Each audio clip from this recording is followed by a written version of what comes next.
Hello students. From last class onwards we are discussing motion and time.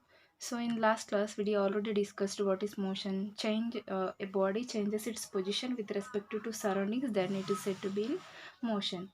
So what is rest? An object is said to be in rest if there is no change in position with respect to surroundings. Okay, so and also we discussed with the example what is uniform motion and what is non-uniform motion, right? Uniform motion, if the body covers equal distance and equal intervals of time, then it is said to be in uniform motion. If non-uniform motion, equal in equal intervals of time,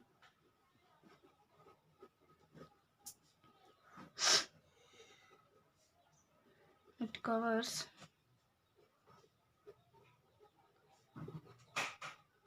unequal distances, unequal distance. Okay, so then that body is said to be in non-uniform motion. So let us discuss.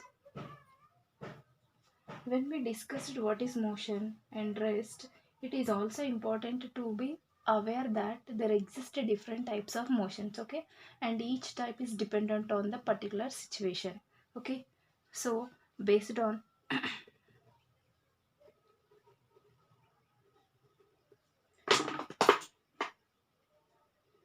the path taken by the bodies in motion,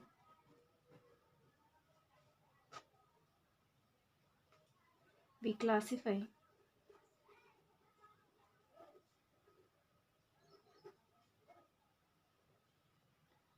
motion of bodies as translatory motion,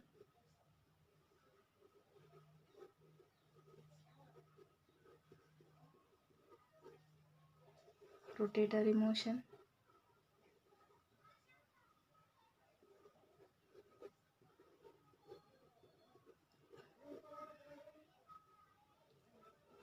and oscillatory motion.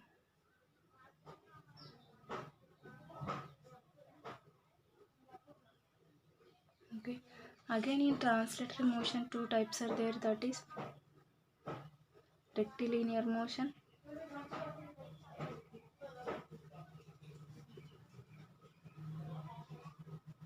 and curvilinear motion.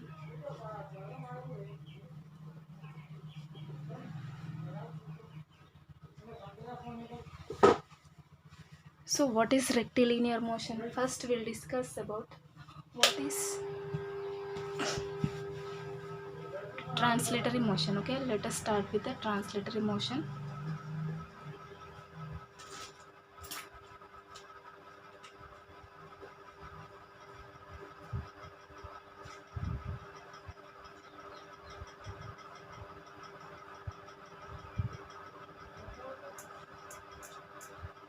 If all the parts of a moving body moves in the direction of motion, then the motion is said to be translatory motion. If all the parts of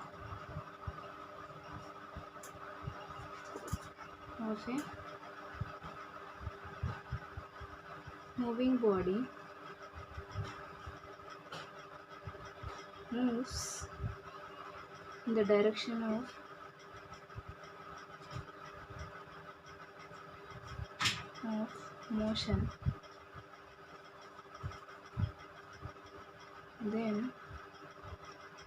the motion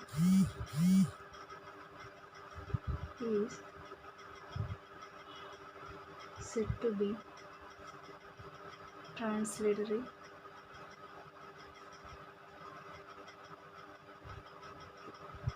motion. Okay, so for example,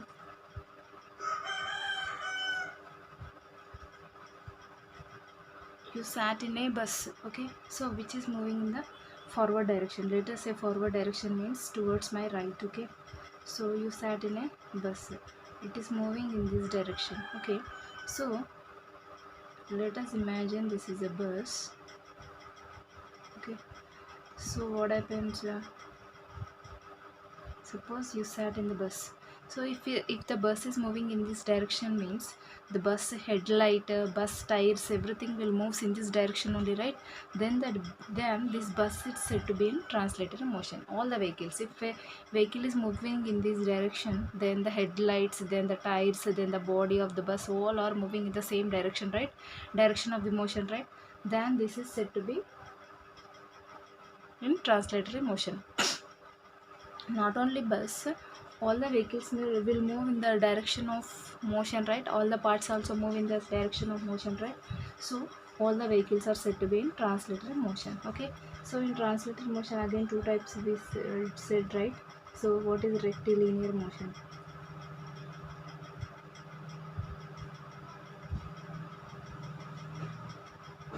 Rectilinear motion, if a body in translatory motion moves along the straight line, then the motion is called a rectilinear motion. Okay, if, if a body already in translatory motion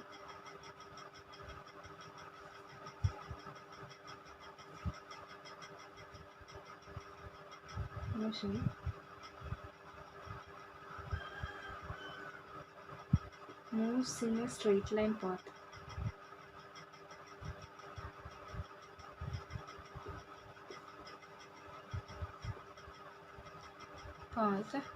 then it is said to be in rectilinear motion.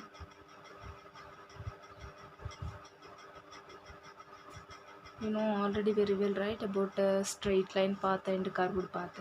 So if body already in translatory motion, means all the parts of the body is moving in the direction of motion, and again it is moving in the straight line path, then the body is said to be in rectilinear motion. What is curvilinear motion? The same. If a body if already it is translatory motion, then it is moves in a curved path, then it is said to be in curvilinear motion. Okay, if a body in translatory motion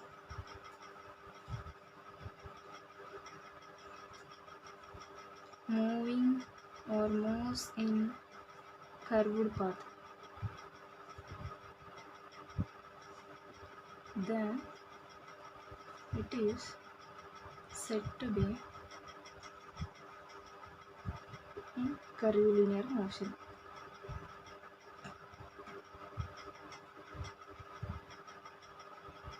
Okay, so the same bus is turning right at the junction, it is taking U-turn, means it is moving in a curved path, right? So that is an example for curvilinear motion. If the road is in straight line manner, it is the bus is moving in that road on the road, then it is said to be in rectilinear motion. So think of other examples for rectilinear and curvilinear motion, and as well as translatory motion. Next, rotatory motion. So what is rotatory motion?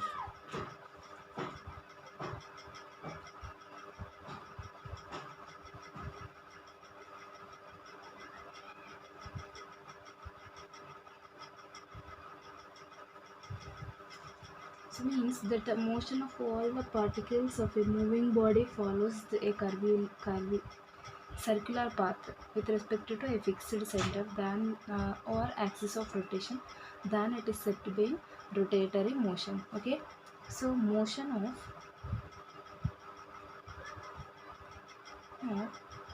all particles of a moving body follow a circular path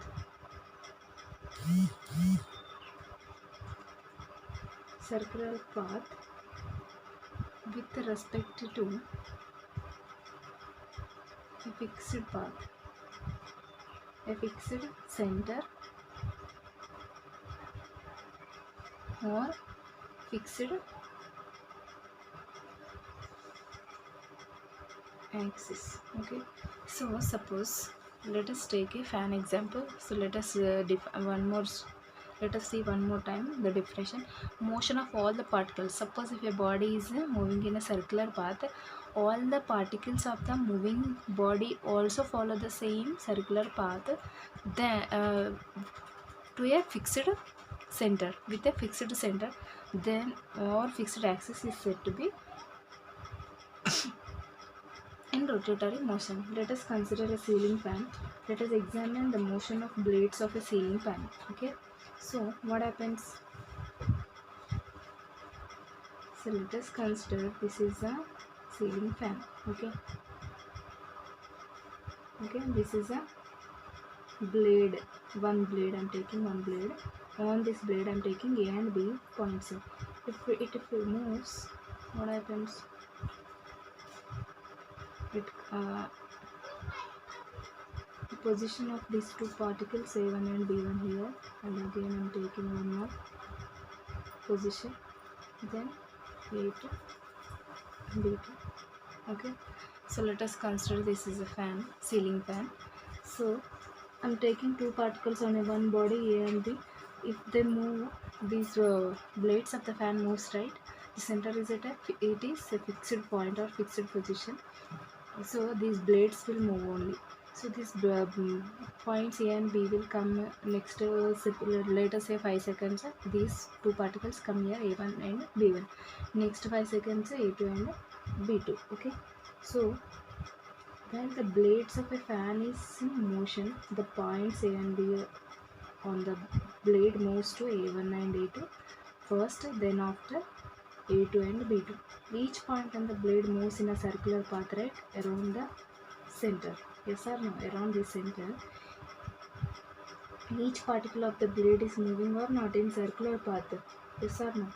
So, but the position of the fan is changing? No. Only blades are changing their position continuously and move in a circular path around the fixed point. So the imaginary line passing through this fixed point is called as axis of rotation. Okay, so motion, and this motion is called a rotatory motion. Best example for rotatory motion is ceiling fan. Okay,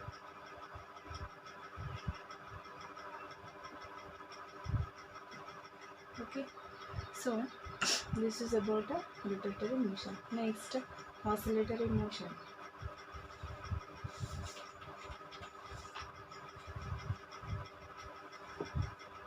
Third one is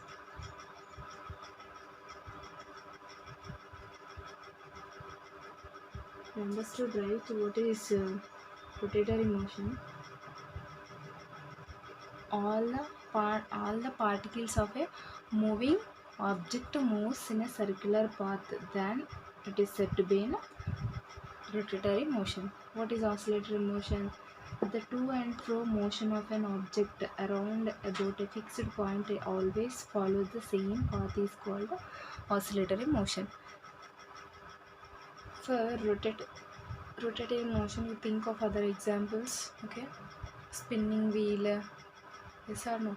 Spinning wheel, potter's wheel. These are the examples for rotatory motion. Potter's wheel.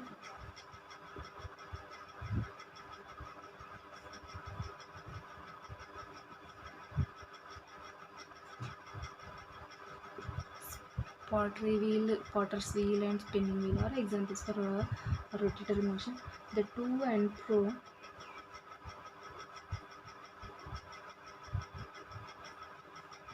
motion of an object about a fixed point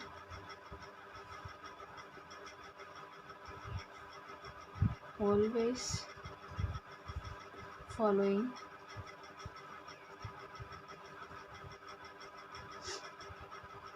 the same path is called oscillatory their motion.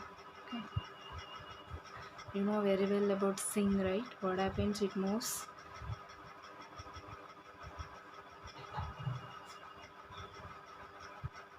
So it moves backward and forward. Backward and forward. It covers the same distance, right? And also a pendulum. Pendulum also. This also make a moves in to and fro and covers the same path. Okay. Simple pendulum.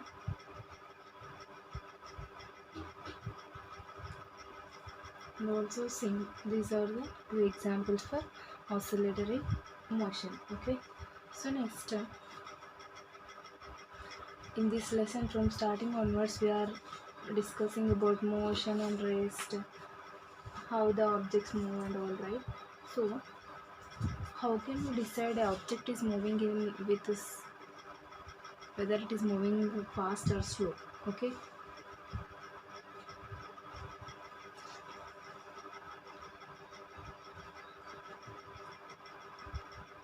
Slow and fast motion. Okay. So let us think, you and your friend are coming from a school. You are both you and your friends also side by side. Okay, your friend is buying a car, coming by a bicycle, and you are coming by walk. Okay, so who will reach your home first? Obviously the person who is going on a bicycle will reach in less time. We can say without using time also, right? So let us consider A, B, C. Three persons participated in a running competition of 100 meters. Okay, so three of them are running or has to cover 100 meters of the same distance. This first person took 23 seconds, second took 20 seconds, and third took 25 seconds. So three of them are covering same distance 100 meters, but the time taken by these three persons is different. Who ran first? Who reached the destination first? B. Okay, because how we are comparing in how in less time who covers this distance, the that person will be winner, right? So here who won the match? Who won this running competition? B. Okay, so here covering same distance, but we are comparing the same distance with the time. So we can decide, right, yes or no, who won the match and all by using time. So with which person run with the more speed, he wins, obviously, right? So whose speed is more here? Obviously B speed is more, because 100 meters covering in 20 seconds. Okay, so next, what is time? How to decide time? Use the words time very often in our daily life, right? In some situations, without using the word time, we express the duration of time, like so late, so early, etc. So how to estimate time? Okay, so estimation of course time. So in a previous example, you and your friend, I took an example, right? Your friend is traveling by bicycle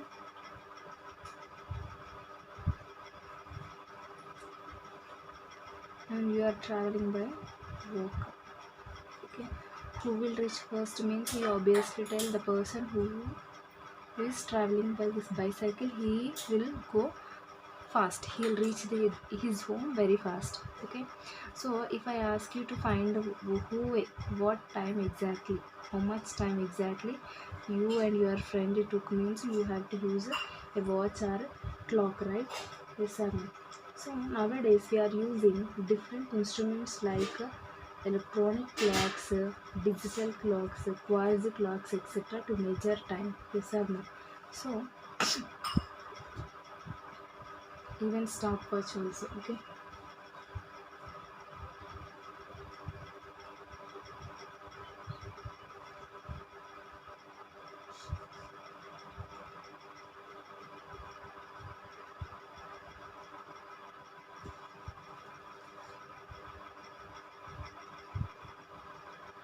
electronic clocks,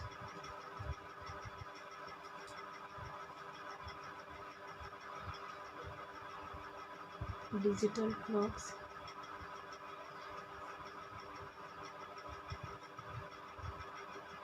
and quartz,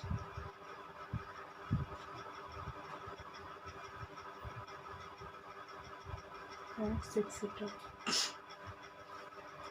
And even stopwatch. Okay, stopwatch has specific applications. Let us see. It is used to measure the time intervals between occurrence of events accurately. Okay, so you might have seen the stopwatch in the laboratory. It is used to measure the short intervals of time, like time taken to complete a chemical reaction or pendulum to complete one oscillation, etc. Okay, so you can see stopwatch in laboratory. Okay, to measure time taken to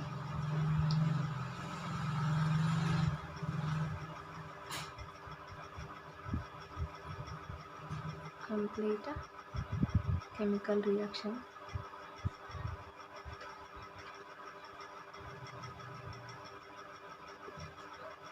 or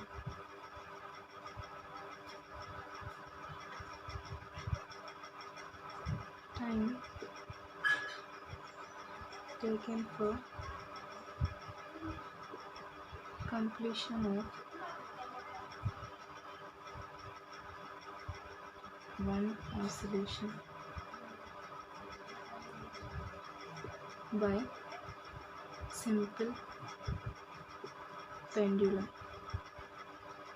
Okay, so these are the specific uses of a stopwatch. Okay, so units of time.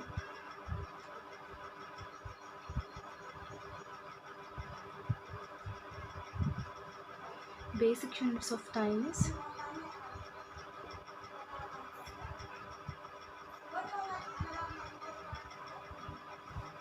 seconds. Okay, yes. So larger units of time you already know, minutes and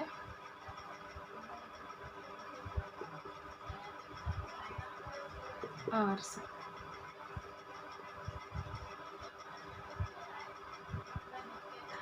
Okay, hours, h. So you know already very well, 1 minute is equal to how many seconds? 60 seconds. 1 hour is equal to 60 minutes. 24 hours is equal to 1 day.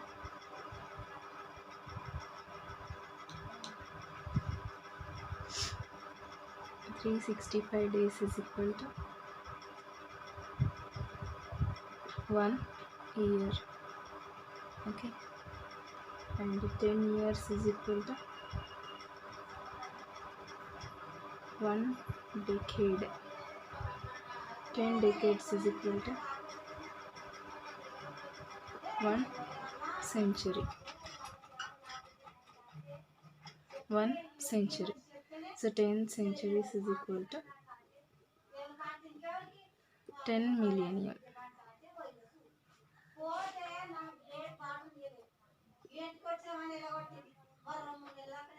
Millennium. So in the next class we'll discuss about speed. Thank you everyone.